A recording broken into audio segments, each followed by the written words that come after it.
Welcome to the MS Education podcast series. Thank you for joining me. I'm Nicola Graham, and in each episode we're going to be joined by an expert to discuss strategies for living well with MS.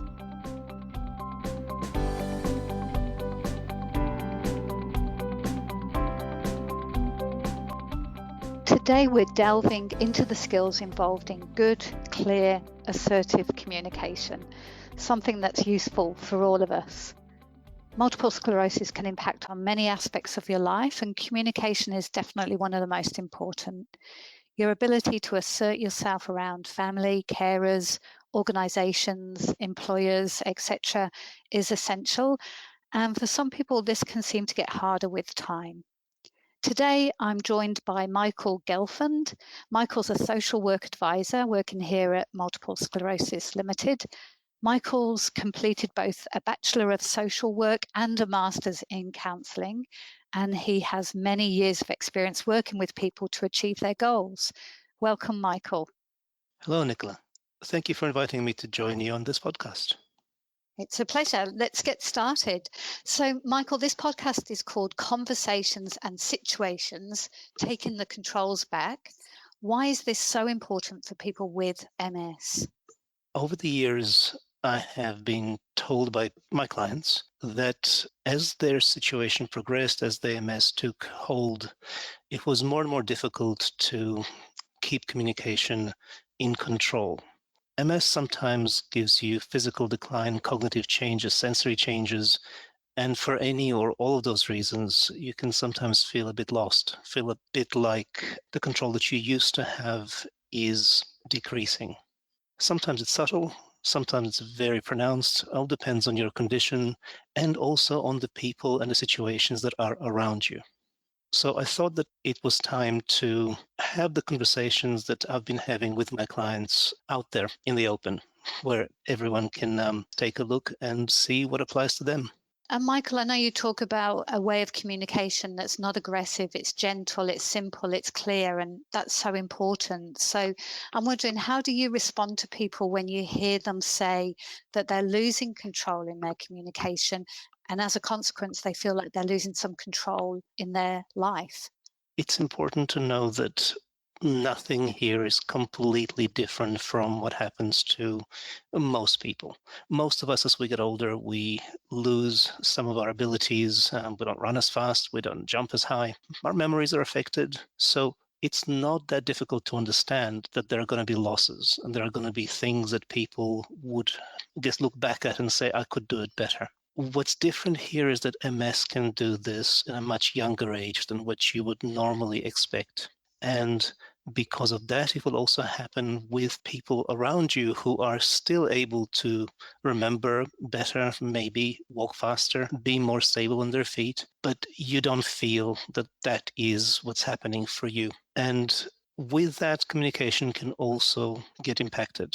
It can also sort of decrease in sometimes quality, sometimes ability to express what you feel and what you think.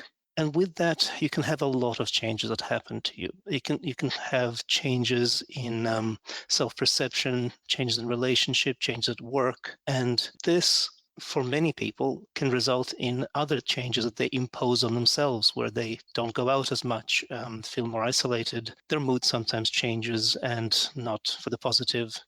And their feelings can also, I guess, go into a negative spiral. So when I have the conversations with people to say that this is what's happening to me, we then have conversations about how to take control back, how to do it in a way that is gentle enough so that the other party, whoever that may be, at work, at home, family, they will go on the journey with you. Often people tell me that when they try to take control back, it comes as aggressive. And that backfires.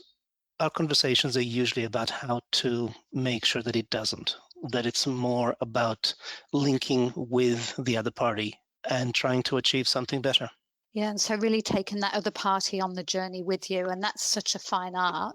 So tell me, Michael, in your experience, what needs to be done for people to be able to communicate more effectively and assertively and bring the other person or people along with them? Fortunately, there are quite a few techniques and quite a few things that can be done. Some of them are possible to prepare beforehand, and some of them are things that can be done during the conversation itself. Okay, so could you give us an example of what we can do to prepare before an interaction so that we get the best outcomes and that we're communicating to the best of our abilities? Many of the interactions that we have are not one-offs. It's when we talk to family, to friends, to workers, and because of that, we can both prepare what we want to say beforehand and also sometimes go back into a situation and, I guess, right or wrong if things didn't go the way that we thought they could. Relationships are like a dance. It's where sometimes the other party leads, sometimes you do, sometimes it's all happening together. And I think it's important to make sure that we understand it that way, that it is not a black and white situation that always happens a certain way. Most close long-term relationships would usually benefit from a rethink from time to time. And there's a reason why we don't do it very often, and there are reasons why we probably should. We don't do it because sometimes we're afraid of change. Sometimes we're afraid that the other person will refuse our request. And sometimes we're hopeful that if we don't do anything, things will just right themselves and everything will be okay. If that is how it is, because you're expecting very small changes, then that's okay. But when the condition of MS progresses and your situation changes significantly, it may be possible to do things in a more thought out way. I would suggest a start of a conversation to be in gentle, sort of contemplating, safe space, safe mood, with the person who is hopefully going to listen and participate. For instance, let's say you're having a bad day. When do you talk to a person that you are living with or sometimes made a time to be with about the bad day? Do you hope that they will just notice and somehow account for that? Or do you tell them straight out? And my suggestion is tell them straight out. It's okay to say something like, don't expect much of me today. I don't think I'm doing so well. Sometimes, if you know exactly what is happening, you can also talk about that. So you can talk about, let's say, brain fog, or you can talk about mobility if the two of you have gone shopping together. Another example can involve a friend who always calls you at 5 in the evening, but you know you're not doing well at 5 in the evening. Your time is probably 11 or 12, and if it's at all possible, why not ask them to call then? I think even places like Centrelink or the NDIS or your doctor's clinic, if they call you to make a time, it's possible to think about when does it suit me? Of course, you want to be polite, you want to do what the other person wants to do, and if that's at all possible, fantastic. But it's usually more important to have the conversation right as opposed to having the conversation. And having it right usually revolves around the time where you are at your best. So it's not a shame to ask for a change. And if the other party can accommodate, they would. Fantastic. Have you got some more examples of situations, Michael, where a person might take some more control in a conversation?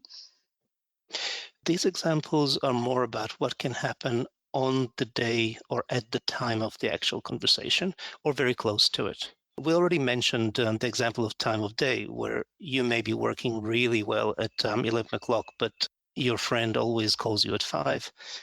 Add to that maybe temperature, where let's say you've made a time 5 days ago when the forecast was for 25-degree heat and it's 38 today. You woke up, it's 38, you know you're not going to do well in 38, and you plan to go out together to do something, whatever that something is. You may want to reschedule.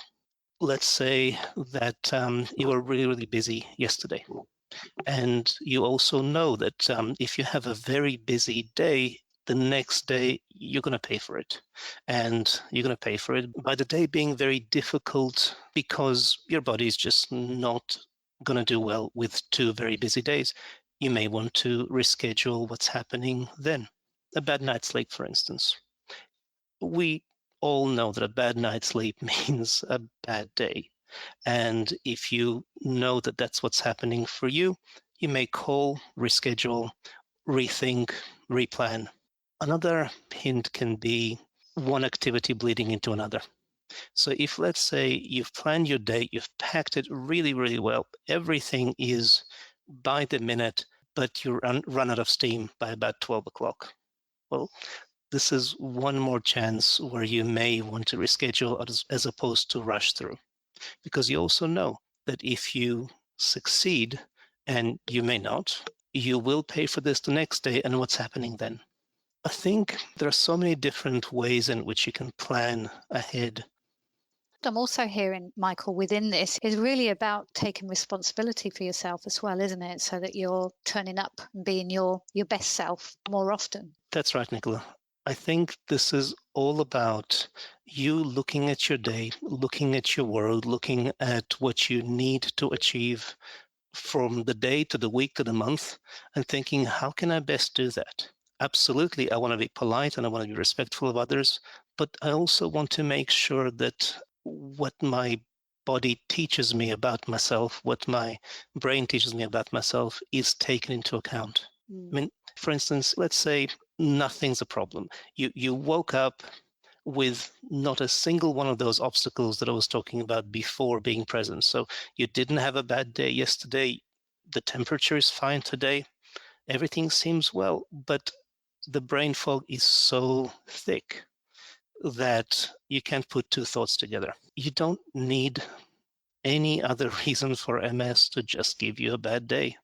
So how will you respond to that? How will you adjust? One of the more interesting things that I found my clients and I talk about are external things, like clothes, for instance. With MS, the body finds it more difficult to regulate heat and cold sometimes, and clothing becomes more and more important. Layering, for instance, as opposed to wearing too much and then being uncomfortable. Choosing clothes with natural fibers like cotton, linen, or wool can make a huge difference in the body's ability to breathe. And medications or food or water or alcohol intake can all make a difference. So basically, what fuel you put into your body makes a difference, just like what fuel you put into your car make a difference. Another something that is important around taking control is literally taking control of your environment. How often have you come into a room and had to sit in an uncomfortable chair, in an uncomfortable, hot room near a window with the sun blasting right on you? How often do you think you could have changed that? I mean, I know that when I come into a room, quite often I would rearrange the chairs. I would maybe even move a table if it's a small one, to be able to communicate with the person that is in there more easily and more deeply. I would advise you to have a look the minute you walk in to see what can and should be done, not necessarily expecting it to be, but involving maybe the people in the room and together rearranging things just a little bit to make sure that you're comfortable and able to perform at your best. I think with all of those changes and all of those things that we're considering, it's important to remember the golden rule. And that is, if you treat other people well, they'll probably treat you well too. So all of this, especially when considering other people and asking them to rearrange the space they're in, needs to be done gently and carefully and with their approval and cooperation. For example, when you are asking someone to rearrange a room, you may say something like, I'm very heat sensitive. Is it possible to lower the temperature? Or I'm probably not that great next to a window because the sun is just too strong. Am I able to sit over there? These are great tips, Michael, and I can hear that using them would allow people to give themselves permission to take control, but they're also really respectful of everyone's needs. And I love your point about taking the time to think and prepare for those important conversations. But what happens when you're in the midst of a conversation and you feel that it's not going well and you need to regain some control? What do you suggest we do in that situation? Well, quite a lot of people do what comes naturally, and that is panic. Um, Sometimes they would up their volume. Sometimes they would walk away. I would suggest that none of those things are going to give you the best outcome. There are a few things that you might consider, though. You might consider slowing the conversation down if it is happening too fast. Most people work at their pace, and naturally they would go to the pace of the person that they talk to. But if that hasn't happened, or if your pace is unnaturally sort of slow today, you can ask the other person to slow down as well. You may also notice that a conversation isn't going the way you thought it might, for whatever reason. You started and it's going in a different direction. It's okay to say, I would like to take a couple of minutes. It's okay to actually say, you know what, I'd like to reschedule the conversation for another time. It's very important to reschedule and not to just abruptly cut a conversation, because the other person may be a little mistrusting of that, especially if the conversation is really important to them.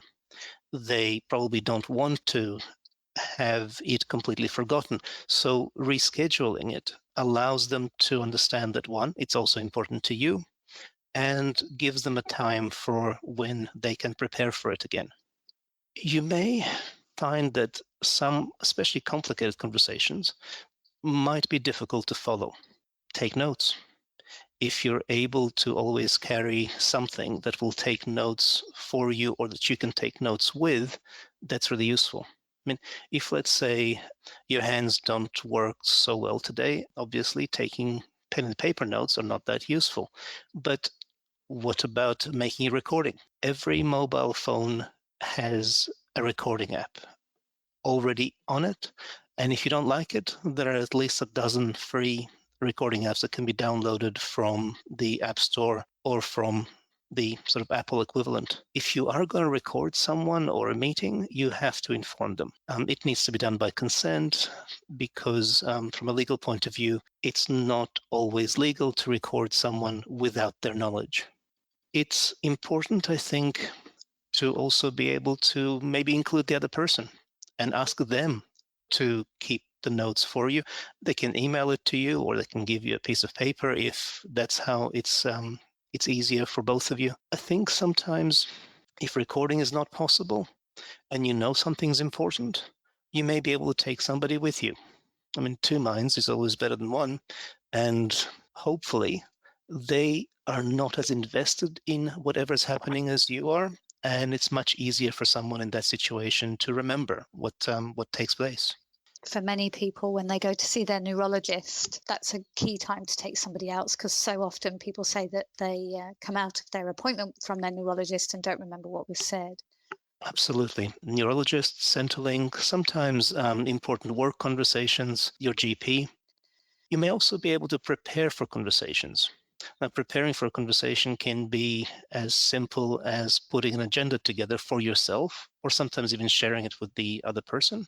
And if the other person's language is different from yours, or their accent is strong, you may want to have an interpreter ready as well. You may ask another service for an interpreter, and most programs and most places are easily able to gain an interpreter if they have enough warning. One of the other important things is to monitor your situation very carefully.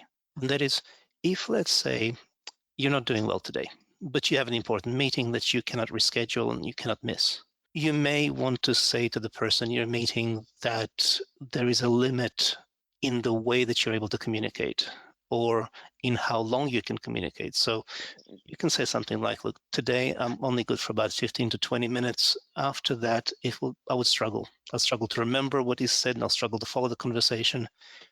And that may allow the other person to do two things. One is cut the chit chat and get to the point.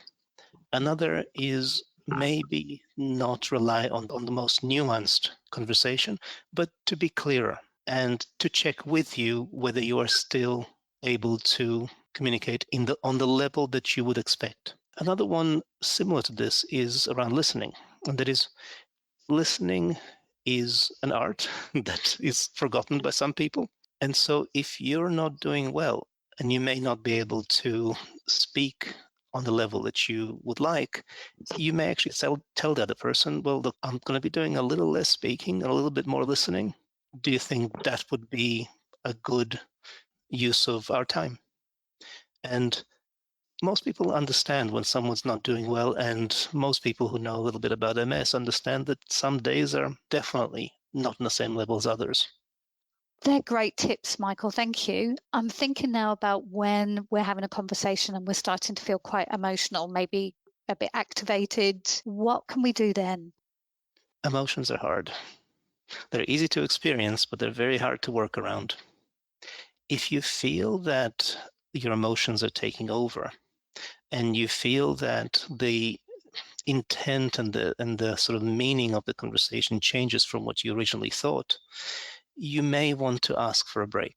That's a very important time, I think, to try and reboot the conversation into something else and much closer to what you actually want it to be. If you say to someone, look, give me 5 minutes, I think our emotions are going a little bit high, and after 5 minutes, I'm ready. That time you can use for so many different things. I have a wonderful 3-minute meditation that can happen that reboots my emotions if that's happening to me. Other people can rethink, they can definitely keep their emotion in check. They may actually think of the things that were said to them, and maybe some of them make sense. So that when you go back into the conversation, not only are you going back with a different emotion and with a different, I guess, rhythm to the conversation, you might actually say to the other person, you know what, I thought a couple of the things that you said, and I agree. There is nothing like saying something about agreeing with someone. They're very likely to respond positively. And if they respond positively, so do you. So it's one of those situations where a 5-minute break can make all the difference. There is an interesting and simple sort of formula around how to communicate. And it's got 3 steps. The first one is share your emotion, the second one is state your need, and the third one is make a clear request. I would suggest a version of that when you're coming back from those 5 minutes of break. And an example would be something like, I miss seeing you as often as we used to. I know we're both busy, but what do you think? Could we make a regular time to catch up?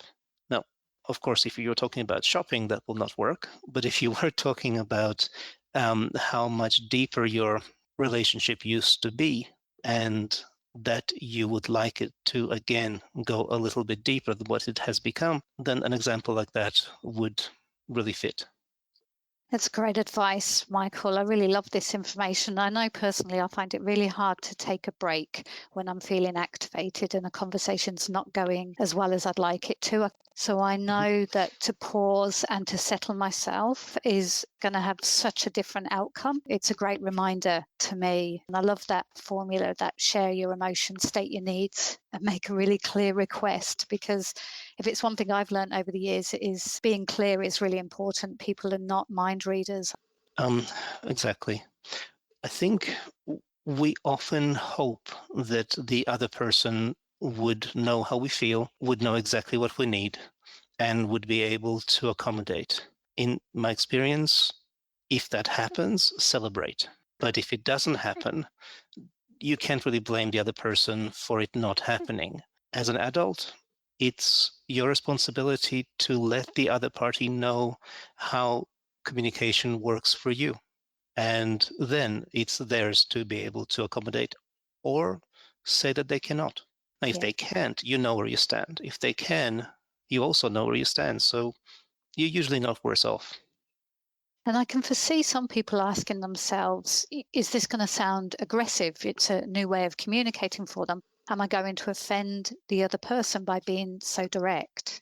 I think aggressiveness and assertiveness are often mistaken for one another, and they shouldn't be.